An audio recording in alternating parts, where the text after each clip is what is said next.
सनातन board बनाने की मांग को लेकर दिल्ली में धर्म संसद का आयोजन किया गया। इसमें देवकीनंदन ठाकुर, साध्वी ऋतंबरा, जगतगुरु शंकराचार्य समेत देश के नामी गिरामी साधु संत शामिल हुए। इस दौरान देवकीनंदन ठाकुर ने तिरुपति मंदिर के प्रसाद में मिलावट का जिक्र करते हुए कहा, ऐसी घटना दोबारा ना हो इसके लिए सनातन बोर्ड होना चाहिए। उन्होंने कहा, सरकारी अधिकारी हमारे मंदिर की व्यवस्था कैसे कर सकते हैं जिनको सनातन के बारे में कुछ नहीं पता। इसके साथ तमाम साधु संतों ने भी सनातन बोर्ड की मांग को लेकर एक सुर में आवाज उठाई है।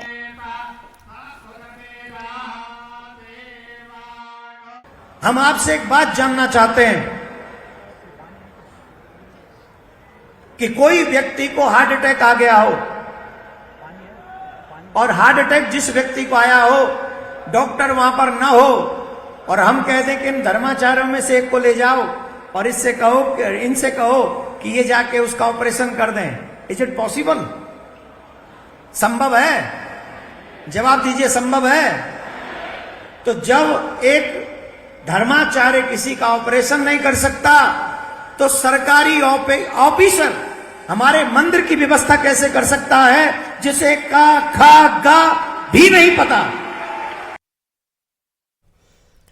वहीं पर द्वारका पीठ के शंकराचार्य सदानंद सरस्वती ने कहा, अगर हम अपने सर्वधर्म को नहीं पहचानेंगे तो हमें इसी तरह अपमानित होना पड़ेगा। दूसरे लोग हम पर शासन करते रहेंगे, हिंदुओं को एक होना चाहिए।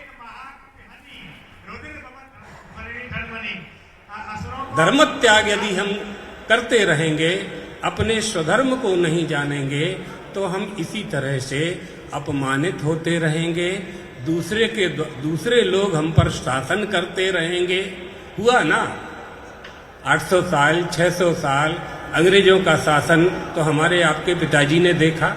यदि हम एक हो जाते हैं, संगठित हो जाते हैं, हम में एकता आ जाती है, हमारे ऊपर कोई शासन नहीं कर सकता और कोई आंख भी नहीं दिखा सकता। धूमायन्ते गबोतानी ज्वलंती सहतानी च, अलग अलग लकड़ी धुआं करती है, महाभारत का वाक्य है। जब लकड़ी इकट्ठी हो जाती है तो होलिका दहन हो जाता है। इसलिए हमें समस्त सनातन धर्मावलंबियों को, समस्त हिंदुओं को एक हो जाना चाहिए, सारे मतभेद भुला करके एक हो जाना चाहिए। रामविलास वेदांती ने मुसलमानों से अल्पसंख्यक का दर्जा वापस लेने की मांग की और कहा कि कैसे मुसलमान अल्पसंख्यक हैं। यूपी में इनकी आबादी 19% हो गई है।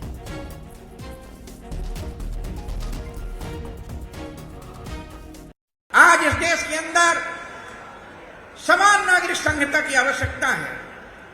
आज इस देश के अंदर मैं निवेदन करना चाहता हूं, मुसलमानों के लिए कानून बना है और मुसलमान अपने कानून का पालन स्वयं नहीं करता, केवल हिंदू कानून के पालन करने के लिए बना है। आज इस देश के अंदर मुसलमानों की संख्या इतनी ज्यादा है फिर भी अल्पसंख्यक है। हमारे उत्तर प्रदेश में मुसलमानों की संख्या 19% है फिर भी अल्पसंख्यक है।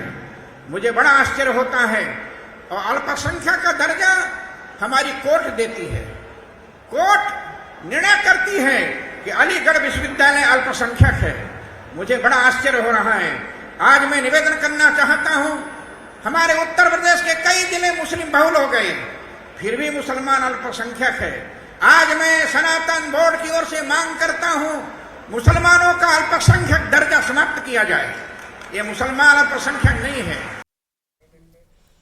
और धर्म संसद से बटेंगे नहीं कटेंगे नहीं का नारा भी गूंजा। वृंदावन से पहुंचे संत गोविंदानंद तीर्थ जी महाराज ने कहा, हमारी अहिंसा में इतनी ताकत हो कि सामने वाला अपना हथियार नीचे रख दे।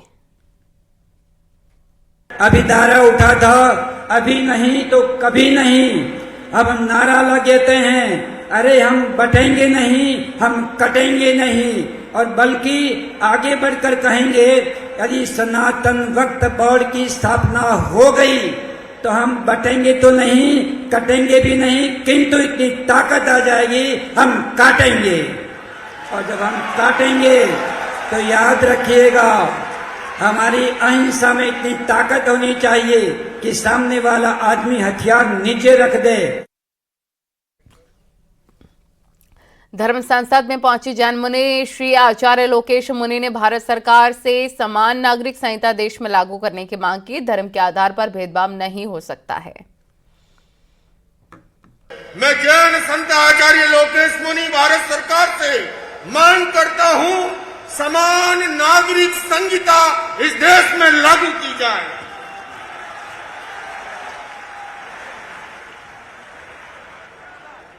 मैं देख रहा हूं अभी महाराष्ट्र में चुनाव हो रहे हैं, संविधान की बात को लेकर के हर दल बात कर रहा है।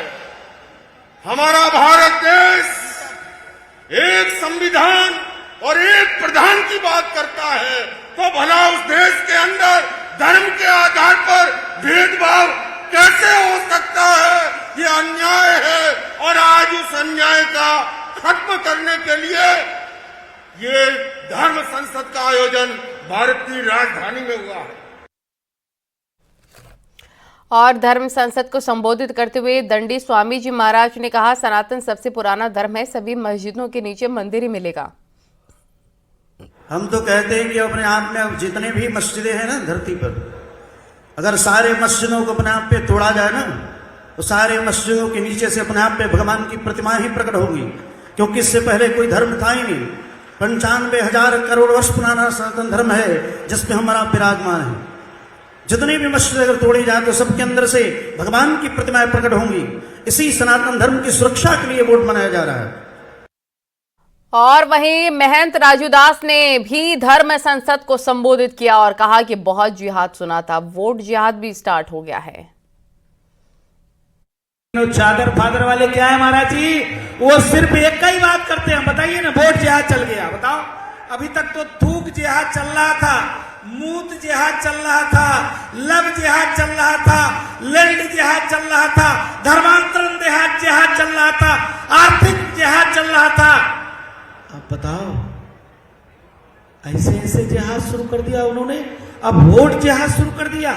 अभी पूज्य महाराज जी कह रहे थे महाराष्ट्र में, उत्तर प्रदेश में भी महाराज जी जब चुनाव चल रहा था तो एक आतंकवादी का बच्चा था, एक मोहम्मद का बच्चा था, उसने क्या कहा कि नहीं भाइयों जग जाओ, नहीं तो अगर भाजपा ही जीत जाएंगे तो हिंदुस्तान में नहीं रह पाओगे। अरे पूज्य महाराज जी, सबसे ज्यादा सुरक्षित आज कोई है तो आतंकवादी का बच्चा सुरक्षित है। कोई दंगा नहीं, कोई बवाल नहीं, कोई विवाद नहीं, कोई अपवाद नहीं, हर व्यक्ति सुरक्षित है। और पंडित प्रदीप मिश्रा ने मंच से बिना नाम लिए तौकीर रज़ाक को करारा जवाब दिया और कहा, शास्त्र के साथ शस्त्र भी रखिए। जितने घर में सदस्य हैं उतने औजार होना चाहिए। और वक्त पड़ने पर राजस्थान की भूमि पर खड़ा होकर एक विधर्मी कहता है कि हमने हमारे युवाओं को रोक रखा है। उस विधर्मी को मालूम नहीं है यहाँ जितने कथाकार बैठे इनकी सभा में करोड़ों लोग इकट्ठे होते, एक आवाज लगाने की जरूरत है, सब जयपुर और उज्जैन जहां जाना है वहां पहुंच जाएंगे। और उसको समझ में नहीं आता, कहने वाला मंच से कह देता है कि हमने रोक रखा है।